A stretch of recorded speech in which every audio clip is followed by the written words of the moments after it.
Our marriage was a controlled climate.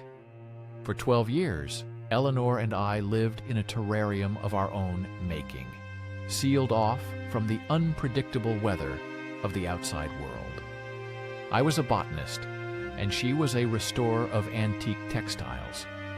We were both in the business of preservation, me with living things, her with dead ones. Our life was lush. It was a verdant, creeping thing that covered every surface. We had our rituals, the Sunday morning market run, the way she would drape her damp linens over the radiators in winter, filling the house with the scent of lavender and steam. I loved her with a slow, vegetative consistency. She was the trellis upon which I had grown my entire adult life. There was a safety in Eleanor that felt geological. She was incapable of sudden movement. Her hands, always smelling of beeswax and linen, were steady. When I looked at her across the breakfast table, I didn't see a woman. I saw a landscape I had memorized. I knew where the shadows fell at noon. I knew the topography of her silence. It was a beautiful, suffocating paradise. 2. The yellowing leaves. The decay didn't start at the stem, it started at the edges. I began to feel a phantom itch in the quiet moments. Eleanor would be telling me about a 17th century tapestry she was cleaning, describing the warp and weft with agonizing precision, and I would feel my mind drifting, unmooring itself.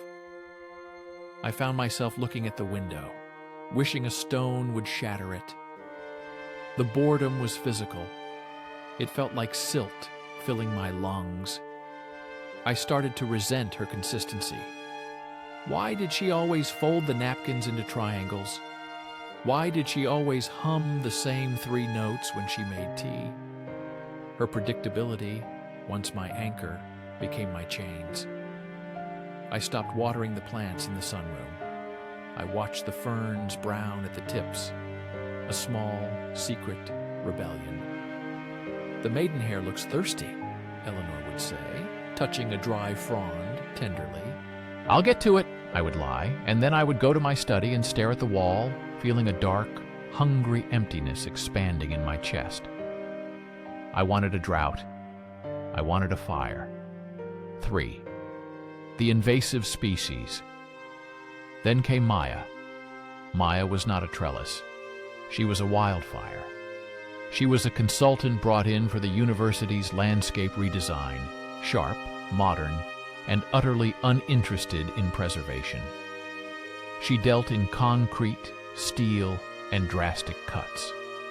She walked into my lab wearing boots covered in mud and smelled of rain and menthol cigarettes. She looked at my carefully cultivated specimens and asked, "Don't you ever want to just rip it all out and start over?" That question was the hook.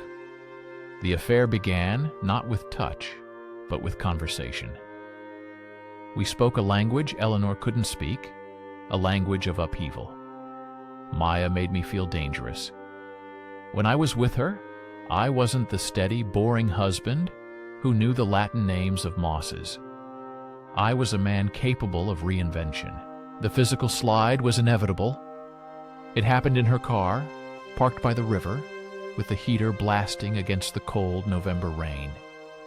It was frantic and graceless, a desperate grappling in the dark. It wasn't love. It was a violent rejection of the quiet life I had built. It was the thrill of introducing an invasive species into a delicate ecosystem just to see what would survive. Ifi. The blight. The double life is a form of rot. It spreads under the surface, invisible until the structure collapses. I became a curator of lies. I learned to edit my life in real time. I'm at a late lecture. Fieldwork ran long. The traffic on the bridge. I would come home to Eleanor, my skin burning with the memory of Maya's hands, and the contrast would sicken me. Eleanor was soft, warm, and smelled of bread. Maya was angular, cold, and smelled of smoke. I started to hate myself, but I hated Eleanor more for making me feel guilty. I projected my sins onto her. If she were more exciting, I told myself, I wouldn't be doing this. If she listened better, I wouldn't be seeking validation. I watered the weeds of my resentment to justify the harvest of my betrayal. The house began to feel haunted. I would sit on the sofa, watching Eleanor read, and feel like an imposter. I was a parasite disguised as a husband. I was eating the nutrients of our shared history while plotting its destruction. And the most terrifying part? I enjoyed the secret. It gave me a power I had never possessed. I knew the truth of our reality, and she was living in a fiction I was writing for her. V. The uprooting. The end was not a dramatic storm. It was the quiet snapping of a dry branch. I had grown careless. The arrogance of the liar is his belief that he is smarter than the one he deceives. I had left my phone on the kitchen counter while I showered. A message from Maya popped up. Nothing explicit. Just a photo of a location we'd visited, with the caption, "Found our spot." I came downstairs, towel around my waist, steam trailing off my shoulders. Eleanor was standing by the counter. The phone was dark now. She wasn't looking at it. She was looking at the basil plant on the windowsill, a plant she had kept alive for 5 years. "Eleanor?" I asked, the air in the room suddenly thin. She turned. Her face was terrifyingly calm. There were no tears, no redness, just a pale, hollow stillness. She looked like a statue that had been weathered by centuries of wind in a single moment. "You don't smell like us anymore," she said. Her voice was a whisper, dry as autumn leaves. "What are you talking about?" The denial was automatic, a reflex. She shook her head, a microscopic movement. "Don't. Please don't insult the last 12 years by lying to me now. I've known for weeks. You're not here, Thomas. You haven't been here for a long time. You're just a ghost, walking through the rooms." She picked up the basil plant. For a second, I thought she might throw it. Instead, she walked to the trash can, opened the lid, and dropped it in. The sound of the ceramic pot shattering against the metal bottom was the loudest sound I had ever heard. "I can't be the only one keeping things alive," she said. "I'm tired of watering a dead thing." She walked past me. She didn't touch me. She didn't scream. She simply ascended the stairs, her hand trailing lightly on the banister, leaving me alone in the kitchen with the smell of old coffee and the shattered remains of our domesticity. 6. The barren earth. I live in a condo downtown now. It has no balcony, no garden. Everything is gray and white. It is sterile. Maya and I didn't last. She was a demolition crew, not a builder. Once the wreckage of my marriage was cleared, she lost interest.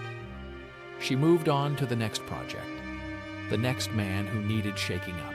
I went back to the house yesterday to sign the papers. The garden was overgrown. The roses Eleanor used to prune with surgical care were wild and thorny, choking the path. The windows were dusty. I walked through the empty rooms.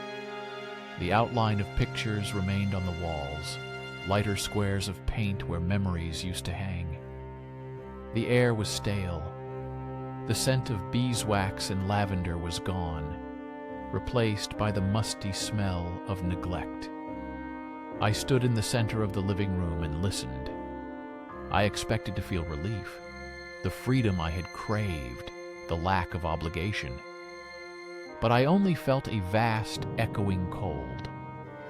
I had treated my marriage like a cage I needed to escape. I didn't realize until too late that it wasn't a cage. It was a garden wall. It was the thing that kept the wind out. It was the thing that allowed me to grow.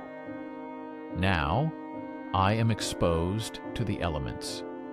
I am free, yes, but nothing grows here anymore.